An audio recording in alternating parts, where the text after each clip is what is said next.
The voicemail came in at 6:12 p.m. on a Tuesday, right between my rent clearing and my car payment posting. Lena, it's Dad. Your mom's upset. The mortgage bounced. Again. We thought you still had it on autopay. Call us back. This family can't keep living on your moods. He paused there, like the word he wanted was support, not money. But we both knew which one he meant. I replayed it twice, staring at the glowing, one new voicemail icon like it was a warning label. 3 days earlier, my mom had texted me, no hello, no how are you, no, love you. Mom, you're banned from Christmas until you stop making everything about money. Don't embarrass us again, Elena. Banned from Christmas because I'd said no to paying their credit card bill. So I did something I'd never done. I didn't argue. I didn't explain. I didn't send another transfer, just this once. I opened my banking app, scrolled past years of family emergencies, and made a decision that would change everything. I shut off every autopay that had my name on it but wasn't for my life. It didn't feel like a big explosion. It felt like taking scissors to a rope that had been cutting into my hands for years. My name is Elena, but my family calls me Lena when they want something and ungrateful when I say no. I'm 29, work as an analyst in a mid-size company, and can tell you the interest rate on a mortgage faster than most people can tell you their Netflix password. I didn't grow up with much, but I grew up knowing that bills come first, that lights staying on is not negotiable, and that late payments follow you like ghosts. My mom, on the other hand, grew up as the youngest of 5. She learned something very different. Someone else will handle it. My dad? He believed in trusting the universe to fix things. The universe, in our case, was whatever child was the most responsible. Unfortunately for me, I was the one who knew how to log into the bank. I wasn't the favorite. That title belonged, very loudly, to my brother, Evan. Evan was the golden boy, the natural salesman, as my mom loved to tell everyone. At family dinners, she listed his achievements like she was reading a highlight reel. Evan hit his sales bonus again. Evan's whole team follows his lead. Evan took us to that new restaurant, he knows all the best places. Meanwhile, I sat at the end of the table, calculating whether the restaurant they were bragging about was the same one I'd seen on Mom's credit card bill that I'd helped pay down last week. But that part never made it into the family stories. The shift started when Dad's back gave out 3 years ago. A herniated disc, 2 surgeries, months off work. The insurance covered some of it, but not all. Medical bills came in like waves, co-pays, out-of-network fees, prescriptions. Mom called me in tears. We're going to lose the house, Lena. The mortgage, the hospital. We're drowning. I was working late the first time she said it, sitting under the fluorescent lights of my office, eyes dry and tired. I looked at my own numbers. I had enough saved to cover a few months of their mortgage if I was careful. I remember thinking, it's temporary. Just until they catch up. So I did what good daughters do. I stepped in. I called their mortgage company, set up autopay from my account. I paid the overdue electric bill before they could shut it off. I mailed a check for the smallest hospital bill, just to make one envelope disappear from their table. That night, Mom sent a message. You saved us. You're our angel, Lena. Family comes first. We won't forget this. And for about a week, I believed her. But something strange happens when you become the person who fixes everything. You stop being a daughter. You become infrastructure. Over time, the language changed. Can you handle the phone plan this month? We're still catching up. Just put the internet on your card. We'll send you our part. You're better with money, Lena. It just makes sense. One by one, the bills shifted into my name. The family phone plan, the Wi-Fi, the gas, just until winter passes. Groceries this time? Next time is on us, promise. Next time never came. Evan floated through it all like a guest star in his own life. I'd help, he'd say, stretching on my parents' couch in designer sneakers, but my money's tied up this month. Tied up meant spent on his girlfriend's weekend away, or bar tabs he laughed about on Instagram. Mom never called him selfish. She called him busy and under pressure and so hardworking. Meanwhile, anytime I hesitated for half a second, her tone cooled. Don't start counting every little thing, Lena. That's ugly. Where's your generosity? Evan would help if he could. He never did. He never had to. The first Christmas after Dad's surgery, I paid for almost everything without really noticing. The turkey, the extra folding chairs for people we just had to invite. The new string lights Mom couldn't resist. They make the house feel so cozy. I watched my bank app creep down that December and told myself it was fine, that it was family, that this was what love looked like. On Christmas Eve, Mom raised her glass at the table, her eyes brimming. To my family. To Dad, for staying strong. To Evan, for carrying us through such a hard year with his energy and charm. And to Lena, for... She trailed off. Everyone turned to look at her, then at me. She smiled that tight little smile that people use when they can't quite bring themselves to say thank you. For making sure the boring stuff doesn't fall apart. Everyone laughed. Evan clinked my glass. Our little bank, he said, like it was a joke. I laughed too. But inside, something cracked.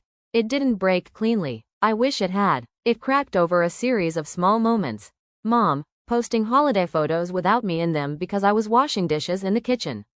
Dad, handing Evan a new watch, just because you deserve it, son, bought on the same card I've paid down. Evan joking in front of friends that I hoarded money when I got quiet after Mom asked if I could just cover the property tax this year. Whenever I tried to push back, the script kicked in. Why are you making this about money, Lena? Family doesn't keep receipts. You're being dramatic. Evan doesn't nickel and dime us like this. Of course he didn't. Evan didn't know what the mortgage even was. I did, because I was the one paying it. The breaking point came on a random Sunday in November. Thanksgiving was 2 weeks away. My phone dinged with a family group message. Thanksgiving headcount turkey red heart. Names started filling in. Mom, Dad, Evan plus, maybe plus one. Aunt Sarah and Uncle Tom. Grandma. My name never showed up.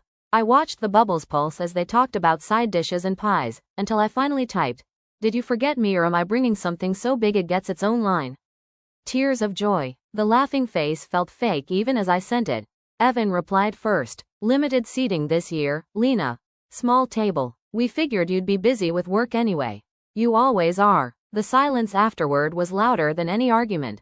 Mom didn't jump in with a, "Of course you're invited." Dad didn't say, "Don't be ridiculous." The thread just kept going. Like my message was an interruption, not a contribution. My chest burned. I called Mom. She answered with clinking dishes in the background, her voice bright. "Make it quick, honey, I'm hosting rehearsal brunch today. Thanksgiving trial run. Am I invited?" I asked. She sighed, long and theatrical. "Lena, don't start. You ruined Evan's promotion dinner last month with all that talk about bills. He was finally celebrating, and you turned it into a lecture." I mentioned that I'd covered your mortgage twice that month, I said. And that maybe it was time to talk about a plan. "Exactly," she snapped. "You embarrassed us. You made Evan feel attacked. We can't have that kind of energy at Thanksgiving. Not this year." "You mean the energy of reality?" I said. My voice shook, but I didn't raise it. "Because reality is that you've been living off my paycheck and acting like it's your right." There was a beat of silence. Then she spat the words that would follow me for days. "You're banned from Thanksgiving until you stop acting like our accountant and remember you're part of this family." In the background, I heard Evan's voice. "Tell her not to come if she's going to bring her spreadsheets." Laughter. The call dropped. 10 minutes later, the text came. "Don't make a scene, Lena. Family comes first. Stop making everything about money." Something in me went very, very still. That night, I didn't cry. I didn't call back. I opened my laptop and, for the first time, I let myself look. I pulled up my bank statements. I opened old emails. I scrolled through months of transfers, payments, and, just this once, charges. Then I did something no one in my family would ever do. I opened a blank document and titled it, Binder. Line by line, I recorded it all. Mortgage payments I'd made, dates, amounts, confirmation numbers. Electric bills I'd covered when they forgot. Gas bills in winter. Grocery transfers labeled, just until payday. Phone plan totals with notes. Mom, Dad, Grandma, Evan's extra line. Internet charges for movie nights I wasn't even invited to. Credit card payments. Minimums, sometimes more, when Mom cried about collections. As I wrote, my hands trembled. Not from anger exactly. From recognition. This wasn't generosity. This was subsidy. And I was the only one who realized it. I added a line at the top of the document. "What they don't know is about to save me." When I finally looked at the total, my stomach dropped. In less than 3 years, I had paid more toward their life than I had toward my own future. No wonder I felt tired all the time. I'd been carrying 4 adults on a paycheck meant for one. The next morning at work, I couldn't focus. Numbers swam on the screen. Forecasts and charts blurred into my own reality. My manager, Mr. Patel, noticed. "You look like you're running on fumes, Elena," he said gently. "Want to grab coffee?" I hesitated. I wasn't used to talking about my life. My job was where I kept everything tidy and controlled. But something in his tone loosened my grip on silence. In the break room, I told him, not everything, but enough. How my family treated me like a walking wallet. How the mortgage I didn't live under had been in my autopay for months. How my brother was crowned the hero while I quietly kept the lights on. Mr. Patel listened without interrupting. When I finished, he leaned back, studying me as if I were one of the complex models we worked on. "If this were a company and not a family," he said slowly, "what would you call this?" I frowned. "A bad business model?" He smiled sadly. "I'd call it exploitation disguised as love." The word hung there. Exploitation. "You know companies have boundaries," he continued. "Budgets, contracts, limits. Without them, they go bankrupt. Have you ever considered that you need boundaries too?" "I can't just cut them off," I said automatically. "They're my parents. It's their mortgage." He nodded. "I'm not saying cut them off emotionally. I'm saying stop pretending your bank account is a bottomless well. You're allowing them to ignore consequences." "Consequences like the mortgage bouncing?" I said, thinking about the voicemail I knew would be coming if I stopped paying. "Exactly," he said. "Sometimes the most loving thing you can do is let reality show up." He pulled a sticky note from his pocket, scribbled something, and slid it to me. A name and a number. "Grace, financial counselor. She's helped a lot of clients set financial boundaries with family," he said. "Doesn't mean you don't care. It means you care about not destroying yourself in the process." That afternoon, during lunch, I called Grace. Grace's office smelled like coffee and cinnamon, like someone had baked safety into the air. She was in her 40s, with a calm presence that made you feel like you could tell her anything without being judged. I brought printouts, bank statements, screenshots of messages, my half-finished binder. She flipped through the papers, her eyes moving quickly but her face staying neutral. When she reached the total, she let out a slow breath. "You aren't exaggerating," she said quietly. "You've been functioning as their bank. But unlike a bank, you're not charging interest or setting limits." I laughed, bitter. "I get interest," I said. "Emotional. Mom's gratitude posts, Dad's, 'we're so proud of you,' speeches, Evan's jokes about me being good with money." Grace met my eyes. "Those aren't interest," she said.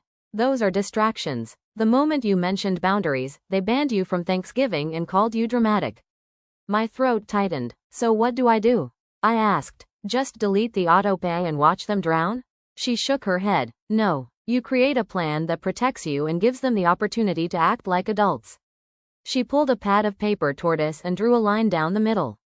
On one side, she wrote, "My life." On the other, "Their life." "List everything you're currently paying," she said. "Then mark which side it truly belongs on." We went through it together. My rent, my utilities, my car payment, my groceries, they were on my side. Dad's mortgage? Their phone plan? The internet at their house? The card bill from restaurants I'd never seen? All on theirs. Seeing it in ink, divided so clearly, made something click. I had collapsed the line between my life and their life. They had never asked whether I could sustain it. They just fed into the silence I'd created with my constant yes. Grace gave me homework. "Turn this into a real binder," she said. "Organize it by category. Mortgage, utilities, extras. Then decide, in advance, what you're willing to keep and what you're done with." Not impulsively, calmly, strategically. I nodded. "And Elena," she added softly, "prepare yourself. The moment you enforce boundaries, people who benefited from your lack of them will call it betrayal." "They already did," I said. "But I think I'm finally ready to hear it without obeying it." That night, I built the binder. A cheap 3-ring with plastic sleeves. Each section labeled. Inside the mortgage tab, I slid 3 years' worth of proof that I had been the ghost payer of a home that wasn't mine. In utilities, I stacked bills for electric, gas, water, all paid from my account. In phone and internet, I printed out the monthly family plan summary that showed 4 lines and a cable package I didn't use. In miscellaneous, I tucked away credit card statements, with my transfers highlighted, and receipts from holiday grocery runs where Mom insisted on just a few extra treats. On the first page, I wrote, in my own handwriting, "I am not their bank. I am their daughter. My money is my responsibility."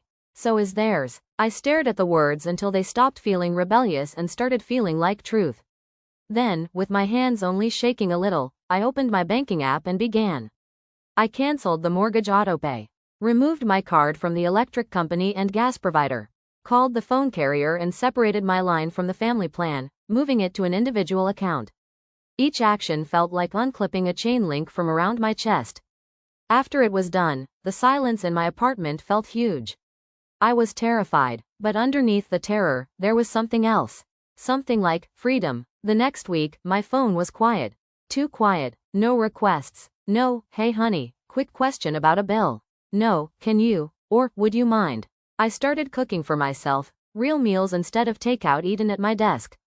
For the first time in months, I looked at my paycheck and saw it stretch into a future that belonged to me. Then came the voicemail I'd felt humming toward me like a storm. Lena, it's Dad. Your mom's upset. The mortgage bounced. Again. We thought you still had it on autopay. Call us back. This family can't keep living on your moods. As if I had been going through a phase, not a financial awakening. 2 messages from Mom came right after. Mom. What did you do to the mortgage payment? Bank says it didn't clear. Mom. This isn't funny. You're punishing us over money? After everything we've done for you? I sat on my couch, phone in hand, heart pounding. I could have caved right there. Part of me wanted to. But I looked at the binder on my coffee table and remembered Grace's words. People who benefited from your lack of boundaries will call it betrayal. I called Mom back. Her voice was already at a simmer. What is wrong with you? She started. The bank called. They said the payment was returned. We could lose the house. Are you happy now? Mom, I said, keeping my voice as even as I could. I need to talk to you and Dad. In person, with no one else there. I'll bring documentation. We don't need your spreadsheets, she snapped. We need you to fix this. I'm not fixing it, I replied. I'm coming over Saturday at 3. If you want to understand, be there. She huffed. Fine, but don't turn this into a lecture. Evan will joke I told you so if you do. For the first time in my life, I didn't adjust my plans around Evan. This isn't about Evan, I said. It's about my life. I hung up before she could turn that sentence into another accusation. Saturday, the house looked smaller than I remembered. Funny how buildings shrink when you stop seeing them as your responsibility. Mom sat at the kitchen table, hands folded, eyes sharp. Dad looked tired, worry lines deepening around his mouth. The scent of coffee hung in the air. No holiday candles, no music, just tension. I placed the binder on the table. Its cheap plastic cover gleamed under the overhead light. This is overdramatic, Mom said immediately. We're family, not clients. Exactly, I said. So for the first time, we're going to talk like people, not like a bank and its borrowers. Dad rubbed his forehead. Lena, couldn't you have just called the bank and paid this month, then talked to us? I've been paying for 36 months, I said quietly. You didn't ask then how I was doing. You only care now because the word consequences finally arrived at your doorstep. Mom scoffed. We never asked you to pay everything. You offered. I offered to help, I corrected.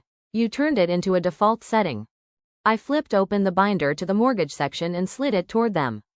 This is every mortgage payment I've made since Dad's surgery. Dates, amounts, confirmation numbers. That's 3 years of your home being my silent bill. Dad stared down at the pages, his lips parting slightly. This can't be right, he murmured. We thought the insurance. The insurance covered part. I covered the rest, I said. And then some. Mom flipped faster, her hands shaking. Why would you keep track like this? She demanded. It's like you were planning to throw it in our faces. No, I said. I kept track because it was the only evidence I wasn't losing my mind. You kept acting like I was making drama out of thin air. The binder is reality on paper. I turned to the utilities section. Electric, gas, water, all those times the bill slipped your mind. I paid them. To phone and internet. The family phone plan. 4 lines. You, Dad, Grandma, and Evan. You always said you'd send your part later. You didn't, not once. Mom opened her mouth, but I lifted a hand. I'm not showing you this to shame you, I said. I'm showing you because for 3 years, I carried this alone. I need you to witness it. Dad's eyes were wet when he finally looked up. We didn't know, he said hoarsely. You didn't want to know, I replied, softer than I meant to. Anytime I mentioned it, I became the problem. Remember banning me from Thanksgiving because I brought up bills at Evan's promotion dinner? Mom flushed. You chose the wrong moment, she said weakly. There was never a right moment, I said. Anytime I tried to talk about boundaries, you rewrote it as betrayal. The front door opened then. Evan. He walked into the kitchen, stopping short when he saw the binder. Wow, he said, smirking. Is this the famous spreadsheet that's more important than Christmas? I didn't stand up. You're right on time, I said. There's a section here that has your name highlighted quite a lot. He scoffed but sat down, folding his arms. I flipped to miscellaneous and pulled out a sleeve of printed transfers. These are the "I'll pay you back Friday" messages, I said. Rent you never paid. Emergency cash that turned into new shoes on your Instagram. I highlighted every unpaid promise in yellow. For the first time, his smirk wavered. You're really keeping score like this? He said. That's messed up, Lena. What's messed up, I replied, is sitting in a house kept afloat by my paycheck and calling me greedy when I finally asked to keep my own money. Mom shifted. We just thought, since you're good with money. I'm good with my money, I cut in. I was never supposed to be good with everyone else's.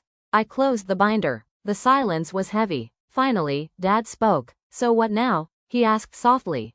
You're done? I met his eyes. I'm done funding your life, I said. I'm not asking for anything back. I'm not sending you a bill. But from today forward, you and Mom handle your mortgage, your bills, your consequences. Mom blinked, as if the word consequences was foreign. You'd really let us lose the house? She whispered. I'm giving you information, not punishment, I said.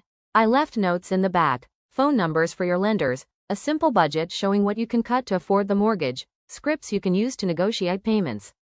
I'm not abandoning you. I'm just stepping out of the role of unpaid lender. Evan slammed his palm on the table. You can't just walk away, he said. They're our parents. Yes, I said quietly. Ours. As in, also yours. You're a 31-year-old man, Evan. You can contribute more than jokes and excuses. He pushed his chair back, jaw tight. Unbelievable, he muttered. You always wanted to control everything. Now we see it. I let him go. For once, I didn't chase his approval. Dad cleared his throat. Lena, he said, voice rough, I'm sorry for treating you like a purse instead of a person. I didn't realize. His eyes glistened. I told myself it was temporary. I didn't see how long temporary had become. The apology didn't fix everything. But it mattered. Mom stared at the binder for a long moment. For the first time, she looked small to me. Not manipulative, not powerful, just someone who had never learned to face reality without a buffer. What about Christmas? She asked quietly. Will you come if we handle our bills? I took a breath. I'll decide when we get there, I said. Based on how I feel. Not based on whether you need me to bring my card. Her lips trembled. That sounds fair, she whispered. Fair. A word we had never really applied to our relationships before. I stood, tucked the binder under my arm, and moved toward the door. Every step felt like stepping through a thick fog into clearer air.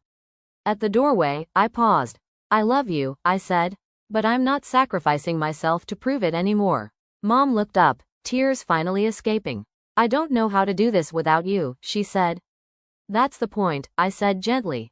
You're going to learn. The weeks after that felt strange. Like walking into a room that used to be full of noise and finding it quiet. No constant text messages asking for a quick favor. No late night calls about overdue bills. No guilt-laced, we figured you'd help, comments. My paycheck transformed. I paid my rent and my own utilities. I made an extra payment toward my student loan. I started a small savings account labeled Future Home just for me. The absence of their requests felt like space. Space to think. Space to breathe. Space to imagine a life where my worth wasn't calculated by how much I could give. There were ripples, of course. Mom's messages shifted from demands to updates. We called the mortgage company. They set us up on a new plan. Sold some furniture we didn't need. Helped with the electric bill. I cooked at home 5 nights in a row. Your dad complained but ate everything. Sometimes she slipped. It'd be easier if you just. But she caught herself more and more often. Dad called one afternoon while I was walking home from the bakery, a warm everything bagel in a paper bag in my hand. Lena, he said, I just wanted to let you know, we set up our own autopay. From our account. Feels weird. Feels grown up. I laughed, surprised by the lightness in my own voice. It is grown up, I said. I'm proud of you. He hesitated. And, for the record, he added, I'm sorry we made you feel like an outsider in your own family just because you were the only one acting like an adult. The word outsider stung, but it didn't gut me like it would have before. Because I wasn't outside my life anymore. I was in it. Evan stayed silent for a long time. His posts changed, though. Fewer gourmet dinners, more home-cooked meals, no more jokes about having a rich sister in the captions. One evening, my phone buzzed. Evan. I saw the binder in Mom's cabinet. I really didn't know that you paid that much. I'm sorry. Trying to pick up part of the slack now. It's harder than I thought. I stood on my balcony, city lights blinking below me, and read the message twice. I didn't reply right away. Not to punish him. To give myself a moment to decide what my response would be, instead of reflexively making things easy for him. Finally, I typed, it's supposed to be hard. That's what responsibility feels like. I'm glad you're trying. I didn't add more. For once, that felt like enough. I still kept the binder. Not as a weapon, as a reminder. A receipt, not of the money I'd spent, but of the moment I realized my worth wasn't tied to how much could be withdrawn from me. I don't know what this Christmas will look like. Maybe I'll sit at my parents' table, the mortgage paid from their account, not mine. Maybe I'll spend the day in a cabin somewhere, drinking cocoa from a chipped mug, my phone on silent. What I do know is that I won't be buying my seat at any table again. Not with money, not with silence, not with the slow bleed of self-respect. I used to think love meant never keeping score. Now I understand love means not pretending the scoreboard doesn't exist while one person does all the playing. Family isn't defined by who you rescue from consequences. Sometimes, it's defined by who respects your boundaries once you finally draw them. If any part of this feels uncomfortably familiar, if you've ever felt like the unofficial bank of your family, the responsible one, whose own dreams are paid in receipts and overdrafts, then maybe it's time to look at your own binder. And if you've ever had to choose between your self-worth and someone else's comfort, you're not selfish, you're just finally choosing you. Tell me in the comments. Have you ever had to pull the plug on being everyone's safety net? Your voice matters here. And if you want more stories like this, about money, family, and the quiet courage it takes to walk toward freedom, don't forget to like and subscribe. You don't owe anyone your entire paycheck to prove your heart.